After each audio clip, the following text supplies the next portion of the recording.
इन लोगों ने यहाँ के आईजी और यहाँ के एडिशनल एसपी को अपना मोहरा बनाया और इनके संरक्षण में काम शुरू कर दिया। क्या समस्या क्या है? समस्या कुछ नहीं है, गुंडों से आप मेरे को मरवा नहीं देना मुझे। सर मेरे ऐसा मत करिए सर, ऐसा नाराजगी मत करिए।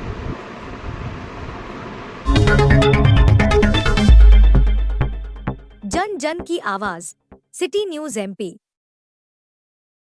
क्या समस्या क्या है? समस्या कुछ नहीं है, गुंडों से आप मेरे को मरवा नहीं देना मुझे। सर मेरे ऐसा मत करिए सर, ऐसा नाराजगी मत करिए।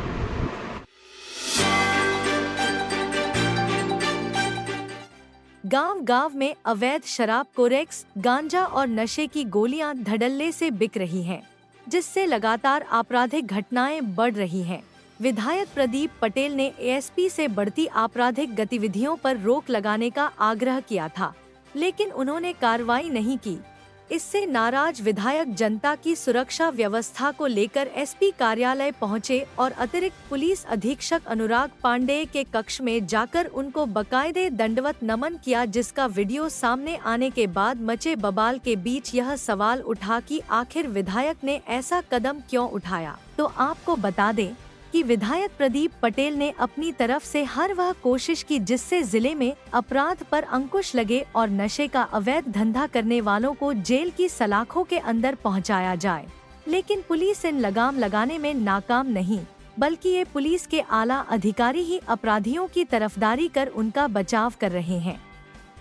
मऊगंज विधायक ने कहा कि जिले के एएसपी अनुराग पांडेय और आईजी महेंद्र सिंह सिकरवार के बीच बेहद मधुर संबंध हैं और जिले के नशेबाजी के कारोबारियों के एएसपी से मधुर संबंध है, जिस वजह से अवैध कारोबारी अपने आप को सुरक्षित जोन में मानकर डंके की चोट पर धंधा चमका रहे हैं। कहने का मतलब ये कि जब साइयां भये कोतवाल तो डर काहे का। अगर अपराधी के सीधे आईजी से संबंध हो गए तो वह आखिर क्यों डरेगा। और यही कारण है कि जिले में नशे का कारोबार फल फूल रहा। अब देखना ये होगा कि विधायक के इस हाई वोल्टेज ड्रामे से किसका विकेट गिरता है। देखिए, हमारी सरकार ने तय किया है कि पूरे प्रदेश में जो माफिया है, चाहे वो नशे के माफिया हो, किसी तरह माफिया हो, उनका विरोध करना है। और जनता ने यही विश्वास दे करके 5वीं बार भारतीय जनता पार्टी की सरकार बनाई है। केंद्र में हमारी 3री बार सरकार बनी। केंद्र की सरकार भी इन माफिया और नशाओं का विरोध करती है, प्रदेश की सरकार भी करती है। यहाँ के स्थानीय जो नशा के कारोबारी हैं, अवैध जो कारोबार करते हैं, कोरेक्स, गांजा और नशीली दवाइयों का जो व्यापार करते हैं, वो यहाँ का मैं विधायक हूँ, मैं भी संरक्षण नहीं दे सकता, हमारे सांसद भी संरक्षण नहीं दे सकते, मंत्री भी संरक्षण नहीं दे सकते। इसलिए इन लोगों ने यहाँ के आईजी और यहाँ के एडिशनल एसपी को अपना मोहरा बनाया और इनके संरक्षण में काम शुरू कर दिया।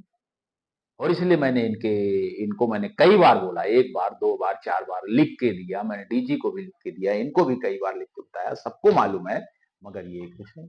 अब ये बताइए कि एक जगह पे 13-13 पुलिस के कर्मचारी 3-3 गाड़ियों के साथ जाते हैं छापा मारने और गुंडा लोग उनको अवैध कारोबारी लोग उनको मारते हैं, जान से मारने तक का किए। आज एक एक एसआई वहां जिसका ऑपरेशन हुआ भर्ती है। अगर ऐसी स्थितियां होंगी तो जब सरकार का अभियान, जो नशा विरोधी अभियान है, जो चल रहा है, जो इसको ये अवैध जो नशे के कारोबार उसको समूल खत्म करने का जो हमारे मुख्यमंत्री और प्रधानमंत्री का उद्देश्य है, उसको पूर्ति अगर नहीं हो रही और उसमें अगर बीच में कोई कर्मचारी गड़बड़ करेगा, तो हम उसको छोड़ेंगे नहीं।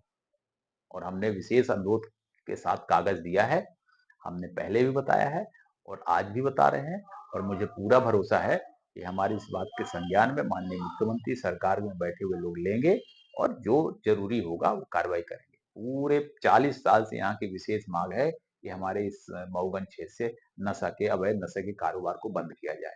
मैंने पिछले 5 साल में लड़ाई लड़ी है, इसीलिए मेरे ऊपर भी 3 बार जानलेवा हमला हुआ है, आप सब लोगों को मालूम भी होगा। और आज फिर वही धमकी आ रही है। तो क्या ये आईजी और ये एडिशनल एसपी सरकार से ऊपर हो गए हैं? और इसलिए मैंने उनको कल पत्र भी दिया है, एसपी को भी दिया है, डीआईजी को भी दिया, आईजी को भी दिया, डीजीपी को भेजा है।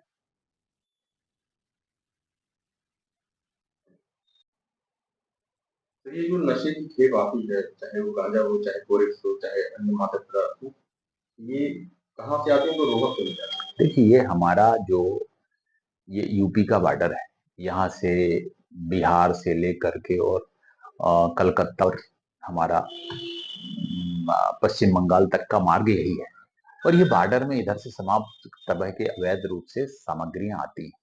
हम एक बार जबलपुर ढाबे में बैठे तो वहां पे लोग यही चर्चा कर रहे थे कि हमारे यहाँ जो अवैध माल आता है वो हनुमानगढ़ से आता है। मतलब ये बॉर्डर है, यहाँ पे मेन अपराधता।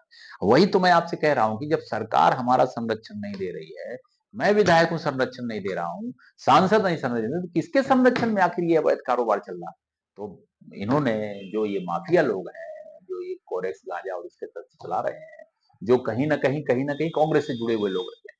मेरा कहने का तो ये लोग फिर इन्होंने सोचा कि अब तो सरकार को पकड़ नहीं सकते, संरक्षण ले नहीं सकते, विधायक सांसद इसमें संरक्षण दे नहीं सकते, तो उन्होंने अधिकारियों को पकड़ लिया, आईजी को पकड़ लिया। अब आईजी के सामने किस अधिकारी की हिम्मत है, किस पुलिस वाले की हिम्मत है कि वो नशा विरोधी अभियान में किसी को पकड़ने जाएगा? और फिर ऊपर से हमला कर दिया है, 4-4 पुलिस वाले घायल हो गए, तो फिर तो और किसी की हिम्मत नहीं होगी। इसलिए इसमें पूर्ण रूपेण से षड्यंत्र में ये जो ये माफिया लोग हैं, उन्होंने 1-2 लोगों को लिप्त किया है और उसके माध्यम से ये सब चला रहे हैं। निश्चित कार्रवाई